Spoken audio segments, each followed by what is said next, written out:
Yes. Okay, so it's so funny. This is a comic that I'm working on right now. I would have loved to read my comic that I actually did with Youth in Decline, but it's like sad children walking on a beach. It like doesn't play very well in like a large boisterous crowd. So hopefully this is more action packed. I'll just read a small sample. This is called The Cursed Prince.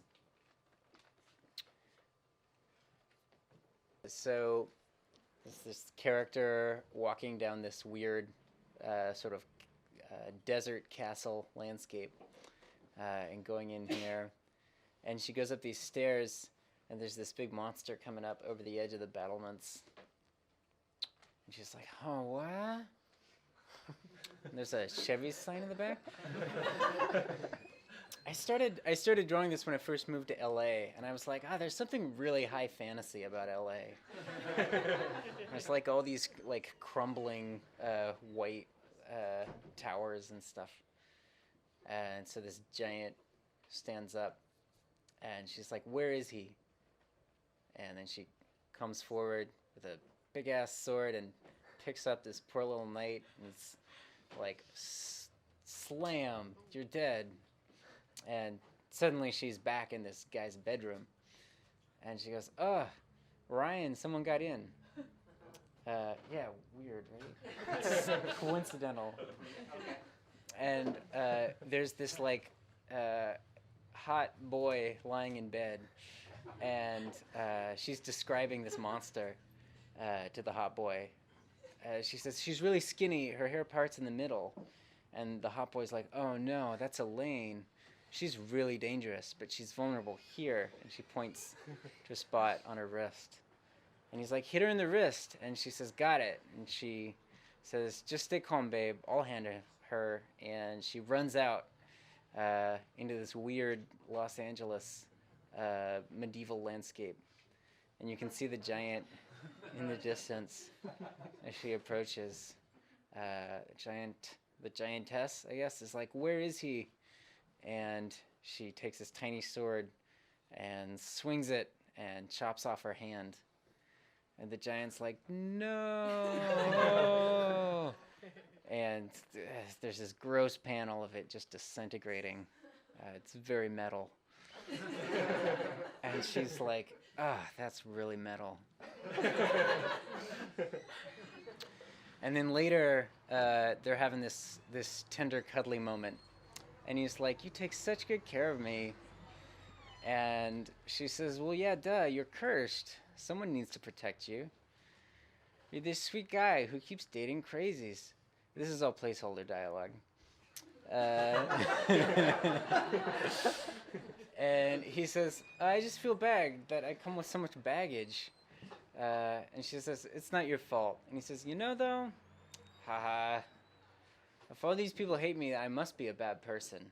And then he looks at her with these really big, pretty eyes, and he's like, God, you're so good to me, Saran. And then later, this is a game that she's developing. You can see this big cursor on the screen. And she's like, I'm thinking the environment could be procedurally generated, so I don't have to design it all. And they're eating outside this weird abandoned pink berry.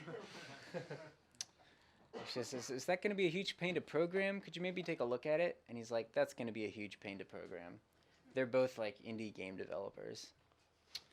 But there's no other way it could be. In my head, it's procedurally generated now. And he's like, okay. But is it going to be a huge pain to program? And he says, hey, I want to go home. I have a headache. And she says, we just got here. And he says, okay, so do you just not believe me? She says, I believe you.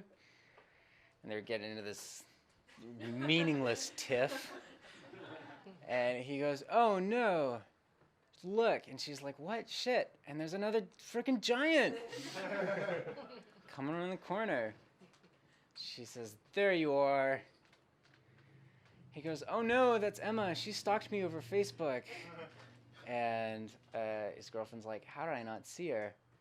And his ex says, "I'm crazy and I'm going to kill you." And she goes, "Run, Ryan. You stay away from him." And then she just gets punted and dies. And wakes up back in the room. She says, sorry, she killed me." And Ryan is like, "Try and stab her in the nose." And so she's running up. Uh-oh.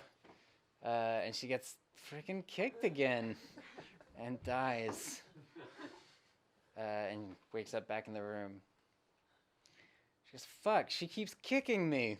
And her boyfriend says, "Yeah, I don't know, try and get on top of her." And she, just please hurry, she's getting close." She says, "I'll get her, I promise." And she runs out again, and she's like, "Right there." And then they have a conversation where the ex is like, "Are you one of his fans?" And she's like, "No, I'm a peer. I make games too." But that hasn't been drawn yet. That's all I have to show right now.